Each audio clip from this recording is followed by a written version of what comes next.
Before we begin, make sure you like this video, comment where you're watching from, and subscribe for more incredible real stories that sound impossible, but are completely true.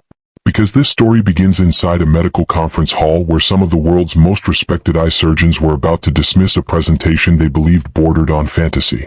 On the screen appeared a research proposal from a little-known Russian institute claiming something extraordinary. A laser-based ocular technique that could restore certain types of vision almost instantly. Not weeks later. Not after long healing. Instantly.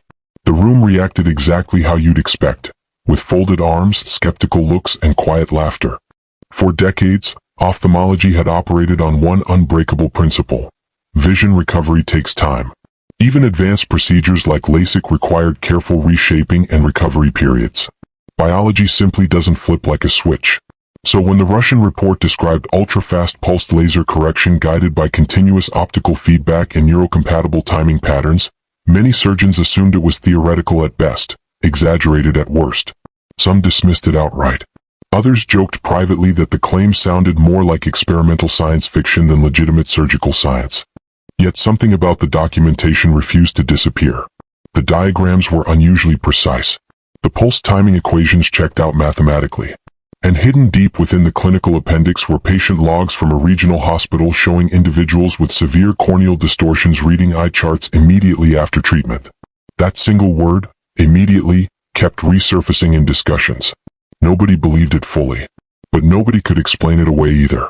At the same time, specialists knew their field had limits.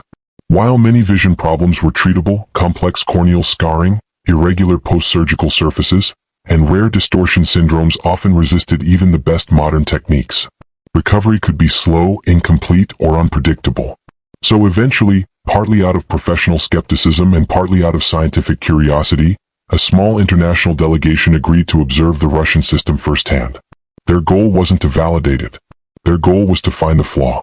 When they arrived, the first surprise wasn't dramatic technology, it was the absence of it. The surgical suite looked calm, almost modest. No oversized experimental machinery.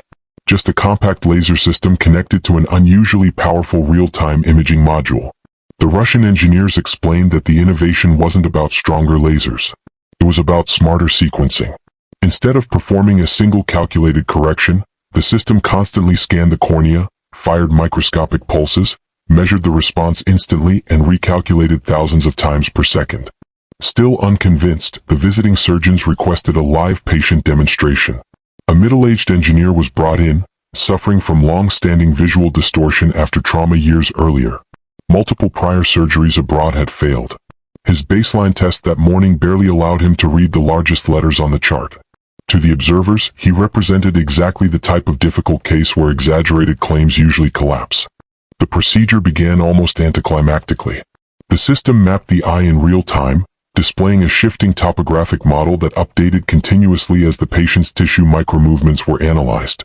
Then came the laser pulses, rapid, controlled, nearly silent. The entire active phase lasted under a minute. No dramatic surgical movements. No visible cutting. Just an almost clinical calm. When the treatment ended, the patient blinked several times. A nurse handed him the chart. The room leaned forward, expecting the usual slow adjustment period. Instead, he began reading. First the large letters, then smaller ones, then lines he hadn't been able to distinguish in years. His voice started shaking halfway through. One visiting surgeon quietly checked whether the chart had been replaced. It hadn't. For the first time, nobody in the observation group was smiling. One case could be staged, so they demanded more. Over the next 2 days they observed multiple procedures across varying conditions. Not every patient experienced dramatic instant improvement, but enough did that the skepticism in the room slowly shifted into something far more uncomfortable for seasoned professionals. Cautious belief. The explanation turned out to be less mystical than expected. Traditional ocular lasers focus on spatial precision, shaping tissue exactly where planned.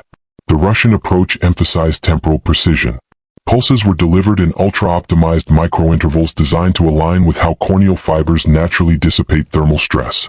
Instead of forcing the eye into shape, the system allowed tissue relaxation behavior itself to guide the correction process.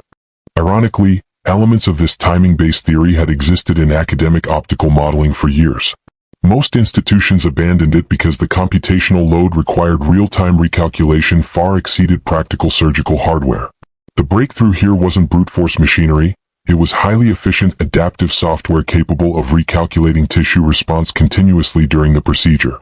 When the visiting surgeons returned home, they faced a professional dilemma.